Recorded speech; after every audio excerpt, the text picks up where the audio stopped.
দেশের 7টি অঞ্চলের উপর দিয়ে দুপুরের মধ্যে সর্বোচ্চ 60 কিলোমিটার বেগে ঝড় বয়ে যেতে পারে বলে আভাস দিয়েছে আবহাওয়া অধিদপ্তর। বুধবার দুপুর 1টা পর্যন্ত দেশের অভ্যন্তরীণ নদীবন্দরগুলোর জন্য আবহাওয়ার পূর্বাভাসে এ তথ্য জানানো হয়েছে। পূর্বাভাসে বলা হয়েছে, খুলনা, বরিশাল, পটুয়াখালী, নোয়াখালী, চট্টগ্রাম, কক্সবাজার এবং সিলেট অঞ্চলের উপর দিয়ে দক্ষিণ অথবা দক্ষিণ পূর্ব দিক থেকে ঘন্টায় 45 থেকে 60 কিলোমিটার বেগে বৃষ্টি অথবা বজ্রবৃষ্টি সহ অস্থায়ীভাবে দমকা অথবা ঝড়ো হাওয়া বয়ে যেতে পারে। এসব এলাকার নদীবন্দরকে 1 নম্বর সতর্ক সংকেত দেখাতে বলা হয়েছে।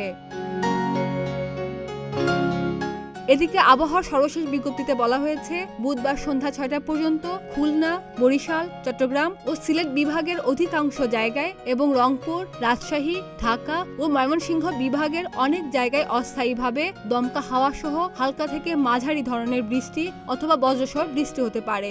সেই সঙ্গে সারা দেশে কোথাও কোথাও মাঝারি ধরনের ভারী থেকে ভারী বর্ষণ হতে পারে। ডেস্ক রিপোর্ট, প্রতিদিনের বাংলাদেশ।